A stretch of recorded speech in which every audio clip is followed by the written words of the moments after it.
Entrepreneurship is not just about building a business. It is about becoming the person capable of building what you were born to build. Welcome to Joy, Passion, and Profit. I'm Coach Michael Taylor, Human Potential Architect and author of The New Face of Entrepreneurship. This is a show for leaders, creators, and visionaries who believe success begins within. Because joy is not a luxury, it is a foundation. Passion is not a hobby, it is a compass.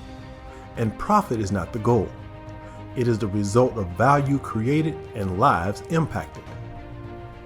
Each week, we explore conversations that challenge the traditional model of hustle and burnout and introduce a new paradigm, one rooted in alignment, courage, contribution, and conscious leadership.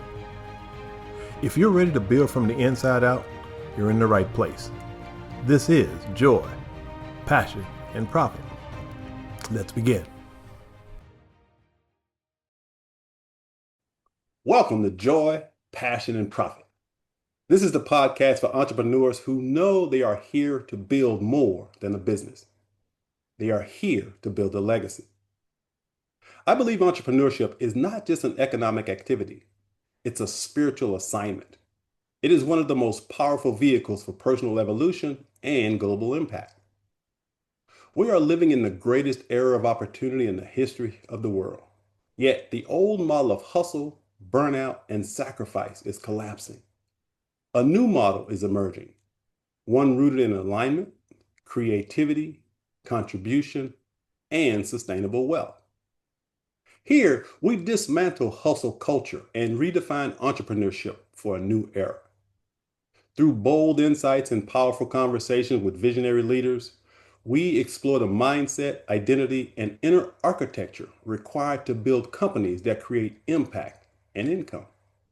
Because success without joy is failure. Passion without profit is hobby. And profit without purpose is empty. And this is where we build all three together. So let's build something extraordinary. Today's guest is a man challenging the way we think about innovation in the age of AI. I'm joined by Greg Brisco, who is the founder and author of Humanize Innovation. While most companies are racing to automate everything, Greg makes a bold case for something different. He argues that the real competitive advantage isn't more technology, it's humanity. In a world driven by speed and scale, he's asking entrepreneurs to slow down long enough to reconnect with purpose, empathy, and human experience. If you want to build a business that creates impact, inspires loyalty, and drives real profit without losing your soul, this conversation is for you. So let's dive in. Hello, Greg, and welcome to Joy, Passion, and Profit. How are you? Hey, good morning. I am doing just slightly better than fantastic, so I will not complain in the slightest bit. All right. So before we dive into your book and your work, let's start off with a few icebreakers. So first of all, tell us where you're from and tell us a little bit about Greg when he was a teenager. Oh, wow. It's been a long time, Michael. It's been a long time. But so originally I'm from Lubbock, Texas. But my home, and it has always been home even before I moved here, has been Houston, Texas. I've been here for the last 21, a little over 21 years. So, it's really funny about that. You say, like I know a lot of people who say, you know what, when I grow up, I want to go to Hollywood, or when I grow up, I want to go to New York. Like that's their dream.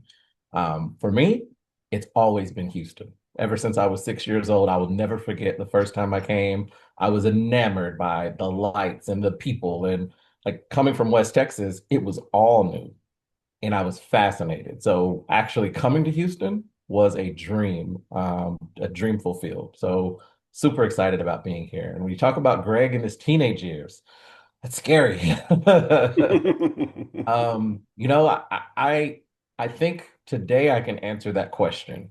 If you were to ask me about Greg in his teenage years during his teenage years, I don't think I would have had a clue who Greg was. But who Greg has always been is someone who's just been curious, someone who has been always trying to find answers, trying to seek understanding, trying to understand life and the world, but also never being afraid to go against the grain, right? I've always been the person that if everyone says this is the thing to do, I'm doing the exact opposite. If everyone says this is the path to go, I'm going to take that path less traveled. Like I've always been the person to dance to the beat of my own drum, so to speak. Maybe it's because I don't have that much rhythm. I don't know. But I've always went against the grain and I've always been that person. And I've never been afraid to challenge things. That is just embedded in the DNA of who I am. I love that curiosity, man. It's, it's unfortunate as we grow older, some of us lose that ability to be curious, but I think that's the key to success personally. So now, name a woman who's inspired you to be who you are. That's a very simple question. My mother. My mother has had the biggest influence on me, even more than I ever realized. And honestly, if we're just going to be completely transparent, I don't think I realized it until she passed. I knew Mm, that there was always an impact, and I knew that the reason that I was the person that I was, even when we come back to being intellectually curious, when we come back to going against the grain and making your own path, like those are definitely traits that she instilled in me. In fact, I'll never forget being younger. I would get, if, of course, if I did something wrong, like I would get in trouble. But if I did something because I was a follower, or I did something because I was following what someone else said, trouble would be exponentially worse. At least if I could stand on the fact that this was my idea, and yes, it was wrong, but I wasn't following the group, I wasn't following the trend. Greg made that decision. It was more acceptable because I had my own mind and I was able to think for myself. And that, like, if I think about just who I've become, the man that I've become, a lot of it is that, like being able to stand on your own 2 feet, being able to be secure in who you are and the decisions and choices that you make, whether they're good or bad. I believe everything in life is good and bad at the same time, but that's less relevant than the fact that it's yours and you take yeah. accountability and you own it. And so, absolutely, it's been my mother for sure. Now, you like movies? You know what? I have probably seen 3 movies in my entire life. I'm not a movie buff, and I get teased for it all the time. All right. So here's another question. If you were trapped on an island for 30 days and you can only take one book with you, what book would you take? Great question. Um, yeah, I should have prepared for this. Um, I would take men's source for meaning. And Mm, the reason that I would take men's source for meaning, any psychology student has definitely read the book. But the premise of the book is that it was written by a gentleman who had endured multiple, during the Holocaust, he endured multiple death camps, including Auschwitz. And what he attributed his endurance to is actually having meaning. And so the premise behind the book is that we don't realize how resilient people really are. And his claim is that man can endure anything, no matter how heinous, no matter how vain it is, as long as they understand why they're enduring it. So understanding the why behind any adversity, any atrocity, all of the things in the world that are not fair. And in today's world, God knows there's a lot of those things, but we as a people are built to be more resilient than we absolutely realize as long as we have that thing to hold on to, which gives us hope, that thing, that why that allows us to continue to move forward.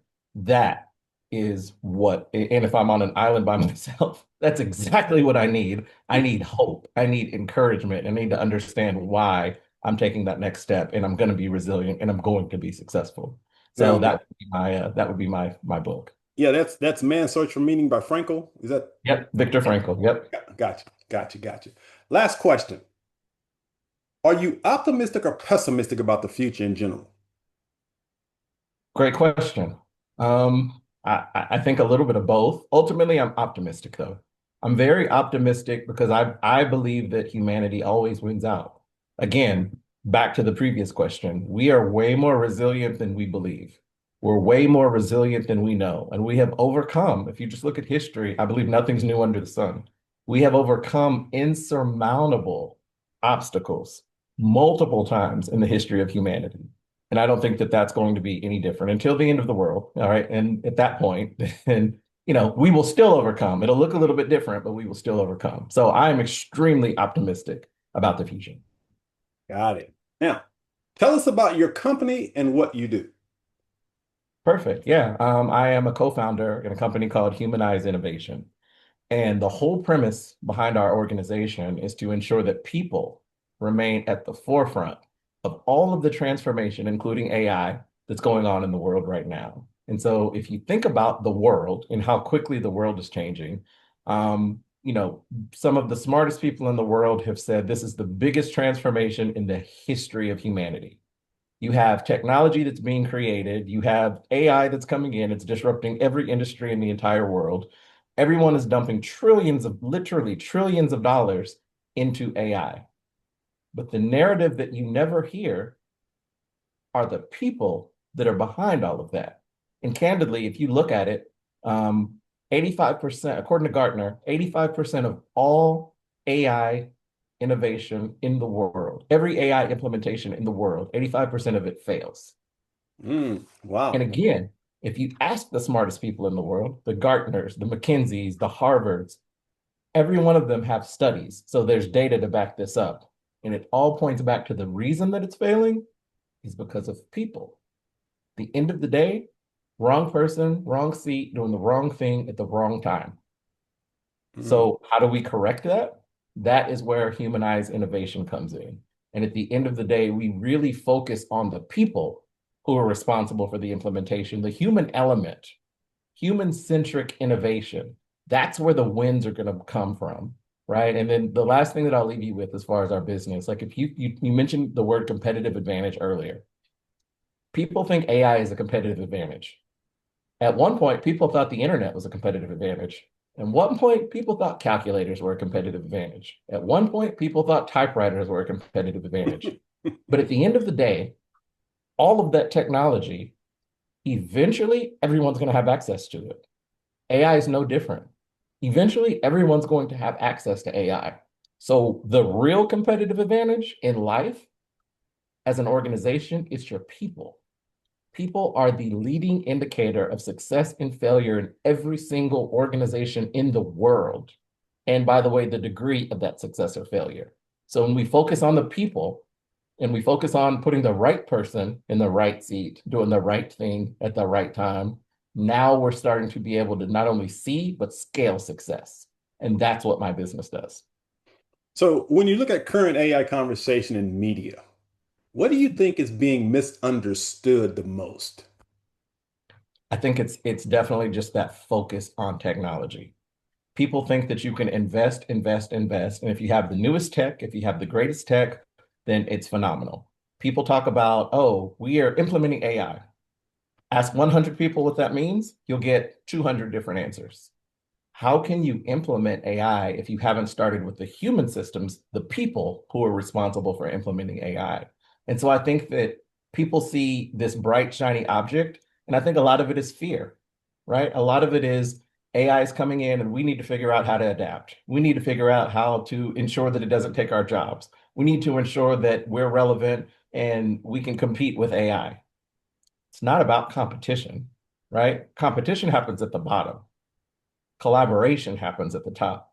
So the narrative should be, how do we collaborate with AI? And so I go back to my previous statement, right person, right seat, doing the right thing at the right time.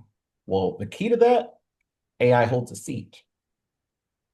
Mm. AI should occupy a seat.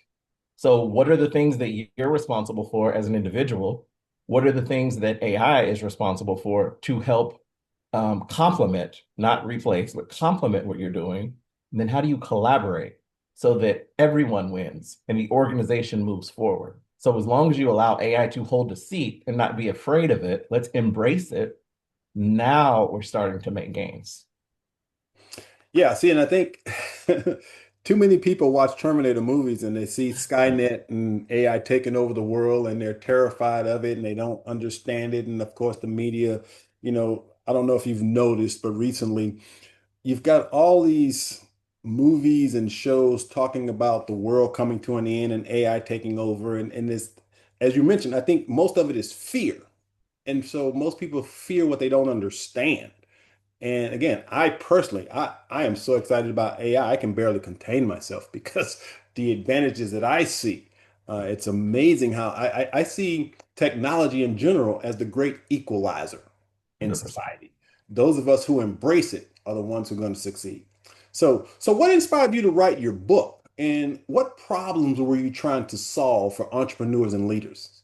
That's a great question. And so let me give you a little bit of context. Initially, my company, before we went through a rebrand, we were called Humanize Generative AI.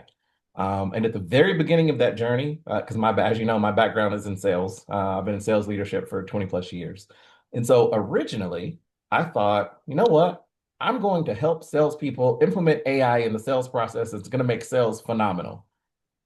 But I realized really quickly that I'm not a technologist. And so that did not work. And so I went back to the drawing board, connected with my business partner, Lori, who operational genius, definitely love her to death. But what we did is we said, okay, how do we reframe this? Because when you just think about AI, that's a small portion of innovation. There are so many more aspects to innovation. As a matter of fact, there's a theme in the book that we use called the innovation continuum. What we have to recognize is that every single thing that we do is a form of innovation, including AI. And then every single one of us, we're all innovators. So the key is to understand, how do I activate my superpower versus your superpower, depending upon the type of innovation that we're trying to solve for. And so just going back to the drawing board candidly and looking at the foundation of innovation, that's where we wanted to start. And your second part to your question, how do we help entrepreneurs and how do we help businesses? How do we help organizations as a whole? And it's just that every organization exists to solve some sort of innovation, multiple types of innovation, right? Every business, every action is a type of innovation. How do we help them do better, be better, do it more efficiently? And so if we can help organizations, that's our way of changing the world. Like, it sounds really corny, but making the world a better place means empowering people to be able to do what it is that they want to do, be able to accomplish the things that they need to accomplish at a level that they've never been able to do it before. In this work, a big part of it is helping people understand who they innately have been designed to be, which is why I go back to superpower. Like, if you understand who you are, now you can understand, hey, I'm going to be really good at this because I know innately these are the things that I do. Or you know what? Chances of me being successful here, probably not as high. However, I know who is going to be successful. Now I know who to collaborate with. And so, genuinely helping people at the end of the day is the motivation, but being able to help people to become successful in business, whatever their business is the driving, the motivating force behind all of it. Now, this is without question a business book geared towards leaders and entrepreneurs. Okay. Now, I've had the pleasure of reading it. And throughout the book, I got this feeling that spirituality and faith are actually really important to you. Now, again, this has nothing to do with religion or preaching or that, but I just had this feeling that your message gets to the heart and soul of what it means to be human. So I'm curious, what role did your faith have in you putting this book together? I, I laugh. It had every part of me putting this book together because if I'm going to be completely transparent with you, I was just a vessel, right? Like, I didn't set out to create, you know what, guys, I'm going to write this book and this book is going to help people. Like, that's not how it went in my head. I feel like it was given to me. Like, Mm. I feel like it was a download. And so I sit down and I just am flooded with thoughts and I'm flooded with concepts to the point where I feel like I'm just full and I can't get it out until I start writing. And so writing was a release and it was a relief as well. So once I started, it like it just flowed through me. So I was the pass through, right? And it absolutely, my spirituality 100% has to do with that because there if for no other reason, just strictly process of elimination, there is no other explanation. No one came to me and said, Greg, you should do this. I didn't have a goal and it said, you know what, I want to be an author before I turn 45. Like, none of those things happened in my story. It was given to me. And there's only one source. There's only one way that it could happen. So, regardless of what your faith is and regardless of what your spiritual beliefs are, I can tell you through experience 1 trillion% as exactly how it happened because I didn't try. And Yeah. even when I read it, honestly, like even when I read it, I was like, wow, this is powerful. But I'm the one that was typing. And so it's really it's interesting. It's perplexing. But you know what? It humbles me. And I'm grateful to be able to share. I'm grateful to be a part. I'm grateful to be a vessel. And I'm grateful to give to the world what I genuinely believe the world needs right now. And it's way bigger than business, right? It's way bigger than innovation. Like I think it is about humanity, as you just alluded to. Like this, interesting. I was at a conference a few weeks ago in Austin, Texas, and it was about the future of work. And at the end of so we're having a lot of these same conversations. At the end of the conference, a guy stood up and he said, "You know what?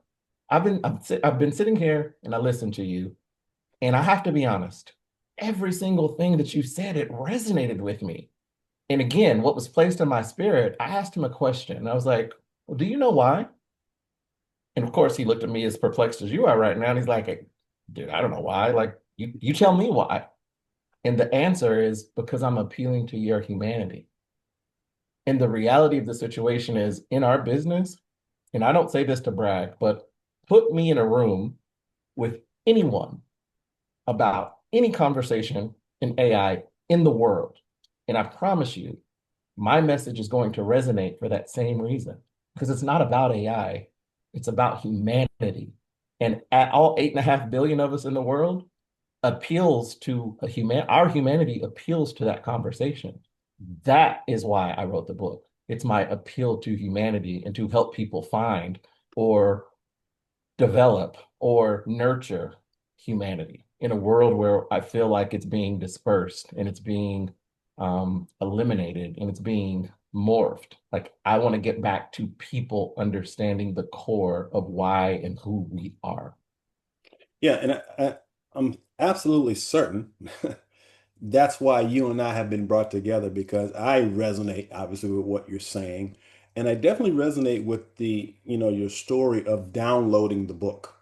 Um, as an author of 17 books myself, I know what that feels like. It's like it's just downloading. I'm just taking notes. And so I'm just like, okay, let's go. Yeah. But again, I do believe that this is the shift that's currently happening in society that we don't normally see because we're so inundated with negativity. There's this hunger, I think, this hunger for connection. In my work, I focus a lot on connection and intimacy, and that's what really you're saying in the context of business, which I think is really, really important. So. Many entrepreneurs chase speed and scale. That's the buzzword. How can I become a unicorn? How can I get the $1 billion? I'm curious, how does your framework challenge that mindset? Yeah. How do I simplify it? If you build it, it will come. Like that's the simplest way that I can say it. And so the focus isn't scale, right? The focus is doing it right. Because what people try to scale, but I always ask the question, what is it that you're scaling? So until you perfect it, you're just scaling something that's incomplete. That doesn't benefit you or anyone else. So what my framework does is my framework, once again, puts if the greatest indicator of success of any organization is your people, my framework focuses on your people. Once you understand your people and create your people strategy, for lack of a better term, now you can talk about scaling because you've perfected what your business is. Again, I oversimplify it by saying right person, right seat, doing the right thing at the right time. But if you don't know your team and you don't know where your team is best fit to be successful, it's impossible for you to scale. Well, I wouldn't say that. It's difficult for you to scale. And I don't think that you would achieve the scale that you're looking for or that you're capable of. It is unrealized potential because you didn't start with the most important thing. In other words, keep the main thing, right? People are the main thing. I think as organizations, especially in corporate America, the focus isn't always on people. The focus is on the business. The focus is on the product. The focus is on the process. And those things are important, but I think they come secondary and tertiary. You have to focus on the team. And if you listen to, the gurus in entrepreneurship, if you listen to the people who have been super successful in corporate America, um, they spend 80 to 85% of their time as CEOs developing their team, right? So there's data to back up what I'm saying. Like I didn't just pull this out, right? People have to focus, leaders have to focus on their people, whether that's developing them, whether that's putting them in the right seat, whether that's ensuring that the role that they're doing, they're best equipped for, or how are you educating them? You have to be intentional about focusing on your people. And it's Yeah. difficult to do that, right? Like there aren't a lot of tools that allow you to do it. There's not a lot of frameworks that allow you to do it. And so that's the problem that I want to solve. If you're a leader and you're responsible for your team, regardless of your business, regardless of your industry, regardless of your location, regardless of your ICP, it all boils down to your people. So how do you identify who the right people are? How do you set them up for success? How do you know who should be involved in what project? And those are the tools that I want to give to businesses as they try to build and scale their organizations. Now, you have this cornerstone offering called ISPI. So, can you explain what that is and why it's so valuable? For sure. So the ISPI is the Innovation Strengths Preference Indicator. And you see why we call it the ISPI, because that is an absolute mouthful. Really interesting story. So the ISPI was created by a gentleman by the name of Bob Rosenfeld, who I absolutely admire his work. Bob is one of the most amazing individuals in the history of the world, to be honest with you. Bob is a chemist by nature. And when he was in school, his first class was a chemistry class. And so went to the chemistry class. They introduced the periodic table of elements. Absolutely fascinated him. Next class was a psychology class. After class, he went to the psychology professor and he's like, so where's this periodic table of people? And again, the psychology professor looked at him like, dude, I have no idea what you're talking about. And so Bob explains, I just came from chemistry. They taught us the periodic table of elements. Everything made sense because of it. I figured there would be something like this for people. And so the professor again looks at him and he's like, people are way too complex. You could never do that. Bob being Bob, his response was, but the periodic table of elements, you can construct every known element in the known universe with this table. By the way, including people, right? And so how can you tell me people are too complex? And so he created it. And that was the way that the ISPI was birthed. And so when we look at the ISPI, it's the world's first and only tool that has ever been created that scientifically identifies the way that a person innovates. And so you have 1,000,001 assessments, like everyone's heard of DISC, everyone's heard of Myers-Briggs, there are strength finders, like there are literally dozens of them. Well, what the ISPI does, it's not a psychometric assessment. It was created by a chemist, which the way that it operates is very, very differently. So scientifically, there are 12 traits that help identify the way that a person innovates. With those 12 traits, you can break people down to what we call their innovation DNA. So innately, how are they created? Not how are they situationally, not how do they feel, not what are they qualified for. This is innately how they were designed. So in the same way that you can construct any element in the known universe using the periodic table of elements, you should be able to construct your teams based upon the type of innovation that you're trying to solve for now that you understand their innovation DNA, or as we call it, using the periodic table of people based on that first conversation when he was in school. So Bob is an amazing individual. He has done everything from he holds the patent for the ultrasound device to was the first creator of a corporate innovation hub in the United States back in the 80s. So yeah, just amazing individual, and I cannot thank him enough for creating this tool because and trusting me, trusting me with a tool to be able to go out and implement it in organizations all across the world. So, tell us about some of your corporate partners and how they adopt your methodology. Yeah, for sure. One of my corporate partners is called the Society for Collegiate Leadership and Achievement. Another acronym, because that's a mouthful, is the SCLA. And I work very closely with the SCLA. And who they are at their core is an honor society. However, who they really are, in my opinion, they're a corporate innovation hub, or a career accelerator. Let me say that. They're a career accelerator. And so they provide a ton of resources for learners, not just college students, but for learners, whether those are corporate learners, whether those are higher education, but they provide solutions to help them be career ready. And so if you think about that, I was just reading a study this past week that the average person now, they have 5 to 6 careers in their lifetime, not jobs, careers in their lifetime.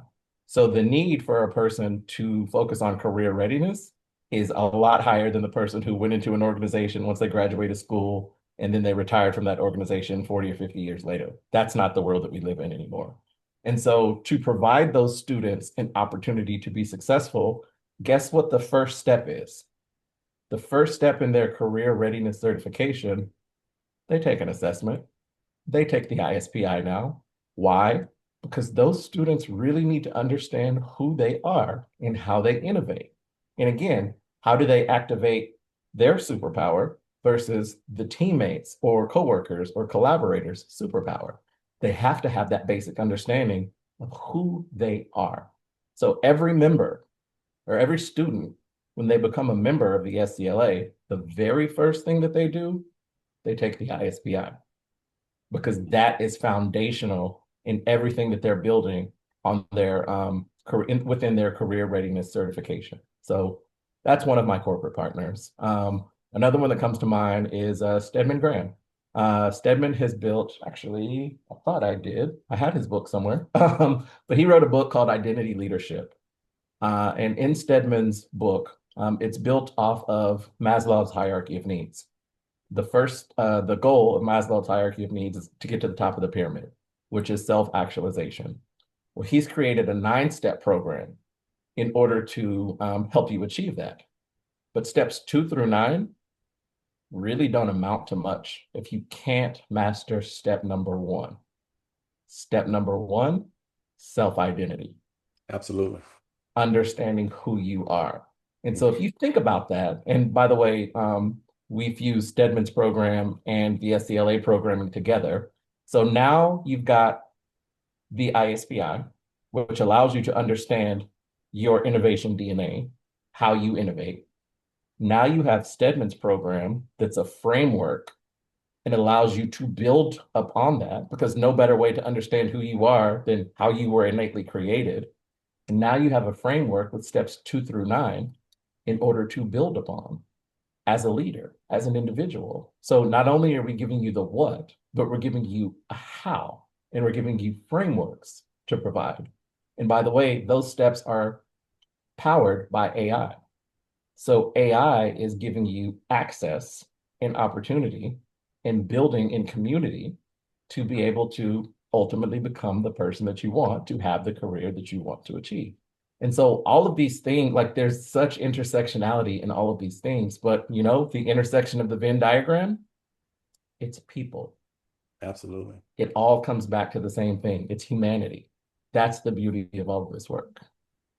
So, how does humanizing innovation increase joy inside of an organization? Because I know that, you know, in the corporate America, they stick more to, shall I say, head stuff, not heart stuff. And to say increasing joy, for some entrepreneurs, they probably kind of recoil and go, "What do you mean joy?" But I say, if you're not happy at work, you're not going to be as productive.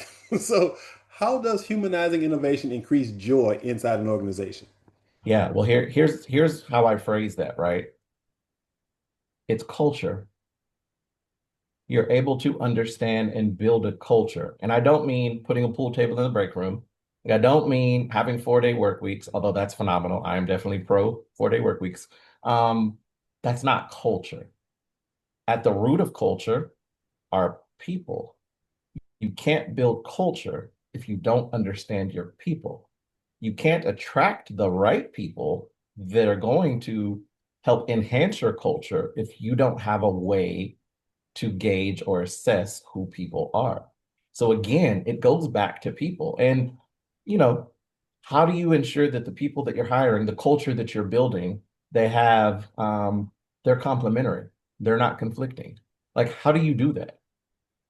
It's difficult to do it in an interview. It's difficult to like have somebody take a personality assessment because what you feel today is different than what you feel tomorrow is different than what you feel in 6 weeks.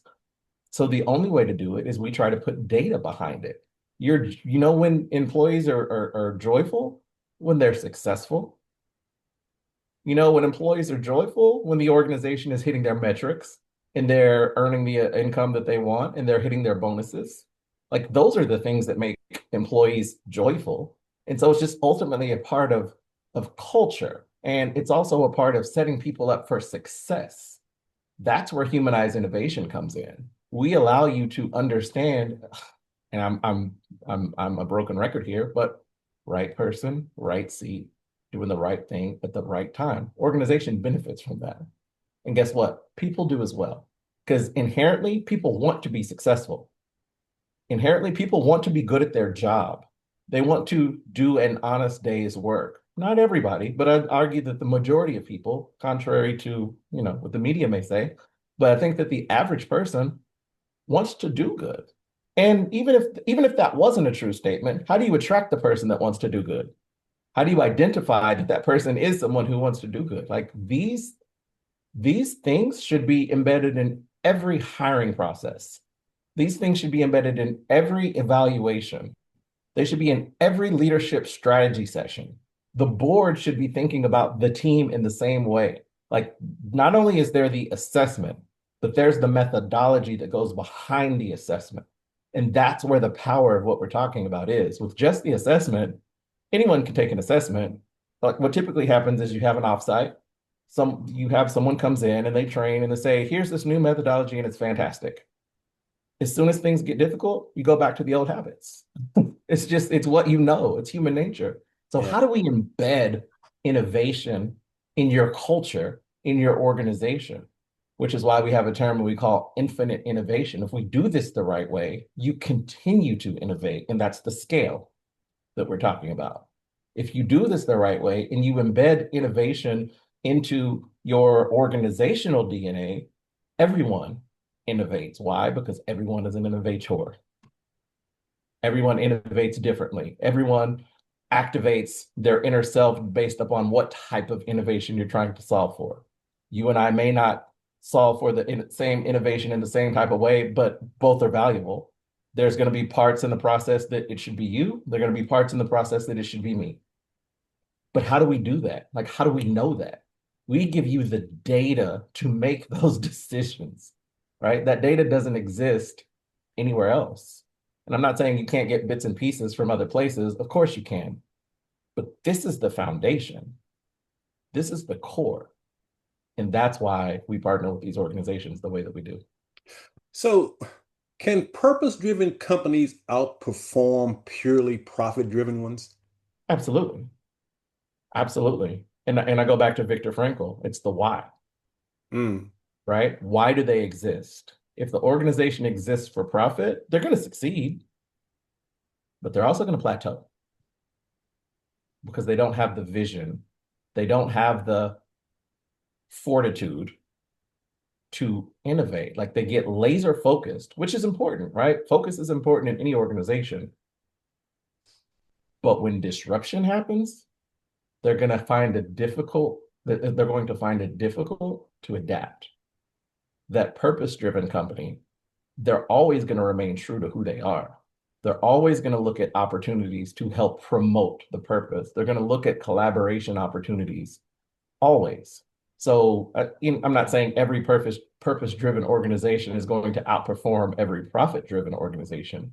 But what I yeah. am saying that absolutely a purpose-driven organization has the ability, and I think has the advantage than just a profit-driven organization. Yeah. So, for a startup founder listening right now, what's the first step to humanize their business? I would say first step is let's have a conversation. Buy the book. That would be great. And then let's have a conversation. No, that was a shameless plug. But No, it's a good plug. It's a good in place all to start. honesty, I think the first thing that you have to do is you have to be honest with yourself. And I think you have to take a very objective look at your business. And I think you have to ask yourself the really tough questions. How do I really assess my team? Do I have the team that can take me from where I'm at to where I ultimately want to go? Or are there gaps? 99.9% of the time, there are going to be gaps because nothing's perfect. And so when I identify the gap, how do I fill that gap? Like, what's my process? And I think once you start asking these questions, then if you're honest with yourself, you'll realize I probably need some help. How do other people think about this? What can I do differently? Let's not rely on everything that has gotten us to where we are today because the world's different and it's changing faster than any of us realize. And so, how do I navigate that? And then I think you have to become resourceful and you have to start really, um, you have to really start like assessing your business and ultimately yourself as a leader. And what are your own leadership gaps? How do you help augment that or how do you help complement that? And then a real leader will bring in people again to help complement where those gaps are. Whether it's someone who can bring in a methodology, whether it's someone who can actually be a people resource, or someone who can help you hire people, or someone who can help you strategize. I think it's the outside help that people have to be willing to and humble enough to accept. So if I'm an entrepreneur of a startup, which I am, I do this all the time. I brought you in for the same exact reason. So I'm not telling you to do anything I'm not willing to do myself. I'm just saying we have to simplify things and we have to get back to the basics. And we have to understand that we can't do everything ourselves. And like let's tap the resources that we have available to us. I always say we're all better collectively than any one of us are individually, no matter how great. And we are all great in our own individual way. We're way better collectively. So how do we build our teams? That's what I would share with any startup founder. And so let's say there's an entrepreneur watching this right now and he's trying to set his company up to embrace your philosophy and ideas. So do they hire you to come out and coach them, teach them? How exactly does your organization work? For sure. So again, everything starts with a conversation. Everything starts with a relationship. I can't tell you exactly what we would do because everything is custom for you. But the first thing that we would do is we would have a conversation and I would get to know who you are. I would get an understanding of your business and I would get an understanding of what it is that you want to accomplish.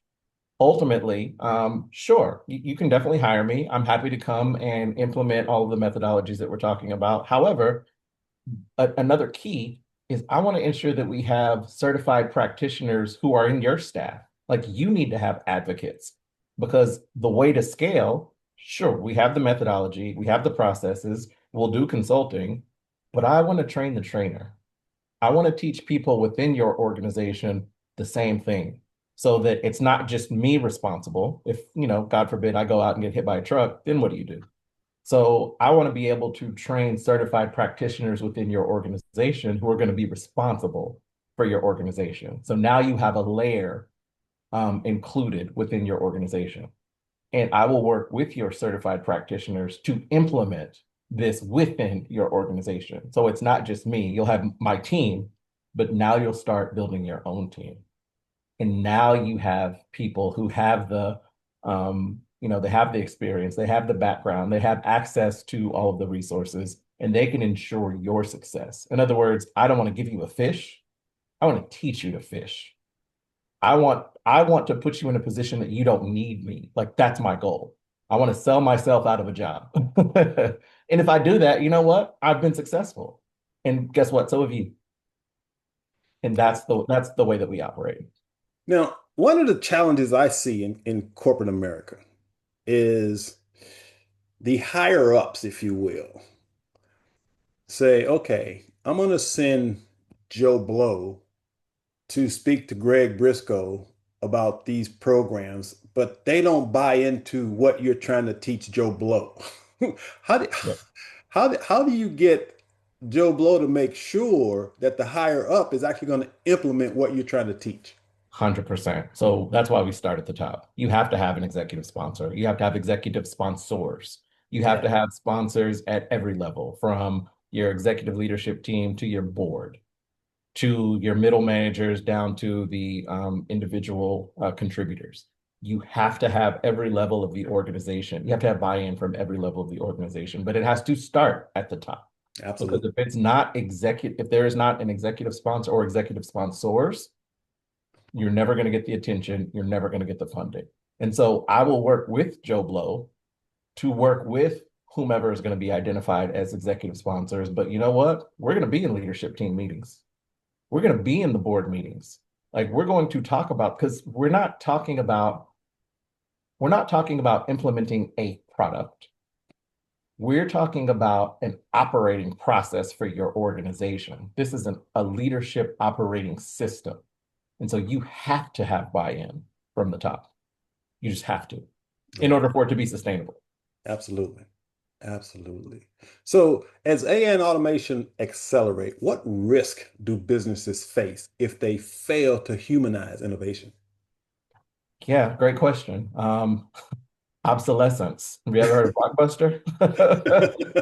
I think that's the ultimate risk. And you know what? Like, let's just be honest. As a CEO, that's your job. Your job is to be thinking about, how do I ensure that we remain relevant? How do I ensure that we stay ahead of our competition? How do I ensure that we continue on a growth trajectory and we don't become obsolete? Like, I think that's, people always ask the cliche question, what keeps you up at night? I think that's the answer for most CEOs. How do I not become obsolete? Yeah. And so I think that's the number one thing. And when we look at AI, automation, when we look at all of these technologies, there's not an industry that it's not going to touch. There's not a single industry that it's not going to touch. I was at another meeting. A few weeks back. It was a couple of months ago, and I had a discussion slash argument with the guy in the meeting, and he came up to me afterwards and he said, "You know what? I think AI is just marketing." And I was like, "What rock have you been under?" But he said, "I don't really think AI is real. Like, I think it's just a fad, and it's going to pass, and we're going to go back to doing things the way that we did in the past." And I said, Wow. I'm I don't even have words for you, but here's what I would offer you. People said the same thing about the internet. People said the same thing about computers. When's the last time that you've written a handwritten letter? When's the last time that you've pulled out a typewriter? When's the last time that you've got a VHS tape or a CD? So again, if I not the smartest guy in the world, but if I were to just look at the data and look at the history and look at the trends, I don't know that I would agree with you. Now you're open to your opinion. Like, it's not my place to change your opinion. I'm just telling you that I don't agree with you. And I don't think that's an educated opinion. And so I say all that to say, when we look at AI and we look at automation, like, we have to embrace it, but I also think that we have to understand the impact that it's having. And most importantly, where I think people are failing is that they don't understand how quickly things are accelerating. Hmm. That is the scary part about AI, is that it is a great accelerator. Like, things are moving faster than we can keep up with as humans. And so that is where put um we need to put measures in place. We need to ensure that we're doing this the right way. We're doing this in a responsible way. We're doing this in an ethical way. We're doing this in an inclusive way. Like, these are all things that people should be thinking about, not, is this a fad? And is it going to go away in a few months? Because it's not, because it's been here for 20 years. AI Yeah. is not new. Right. It's just now mainstream, but it's nowhere close to new. So I just think people need to really, like, educate themselves, and they need to be open to change. They need to be open to difference of opinions, and they need to be open to um, collaborating with those who are actually in the space, the people who are actually doing the work. I think Yeah. that's the advice I would give. So, as we wind down, I want to give you an opportunity now to tell people how they can find you, how can they learn about your book, what's the best way for them to reach you? For sure. So definitely go to my website. It's humanizeinnovation.com. From there, you will have access to all social media profiles. You can definitely find me on LinkedIn. It's just linkedin.com/Greg Brisco, as well as /Humanize Innovation. But one of the things that I'm super, super excited about, here's an inside peek. I have not disclosed this to the public yet, but we're in the process of launching a community for everyone who is interested in being in this environment, who's interested in understanding what it means to humanize, who's interested in actually doing the work. So this isn't social media. This won't be for lurkers. These are for people who are actively trying to upskill themselves, but do it in community. So the name of our community is going to be called the Humaniverse, the Humaniverse. And so Okay. if you go to the website, we have early signups. Would love for people to come and be involved, and let's just learn together. There are four pillars. I should have started with this. Sorry. There are four pillars to my organization: education, leadership, innovation, and community. The community piece is the magic. The community piece, we all learn together. We learn to innovate together. We learn leadership skills together. And that's the connective tissue. So I'm super excited about the Humaniverse. It's going to be a lot of fun, but it's going to be a lot of information. And so I welcome people. You can sign up on the website. Definitely join the pre-trials. We're launching that here within the next couple of weeks, and we're actually launching the book, which will also be available on the website. We're launching that in about 3 weeks. In about 3 weeks. Okay. So definitely looking forward to it.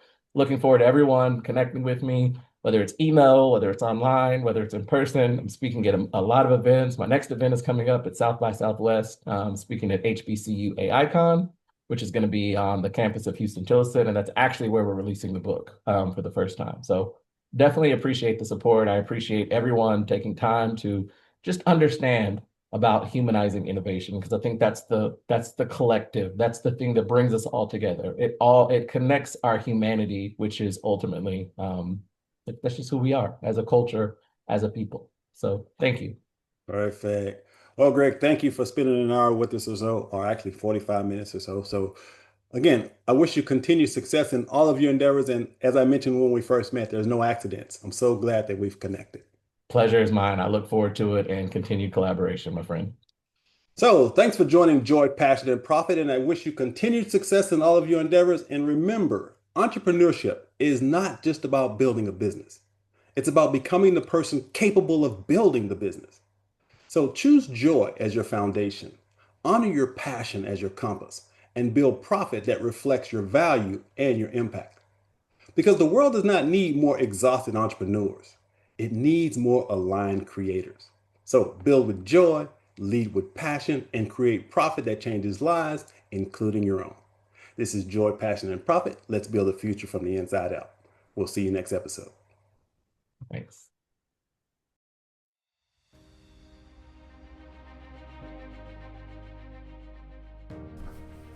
Remember, entrepreneurship is not just about building a business. It is about becoming the person capable of building what you were born to build. Choose joy as your foundation, honor your passion as your compass, and create profit that reflects your value and your impact. The world does not need more exhausted entrepreneurs. It needs conscious leaders building from the inside out. If this conversation resonated with you, subscribe, share it with someone who is ready to rise, and continue the journey with us at joypassionprofit.com. This is Joy, Passion, and Profit, redefining success from the inside out. We'll see you next episode.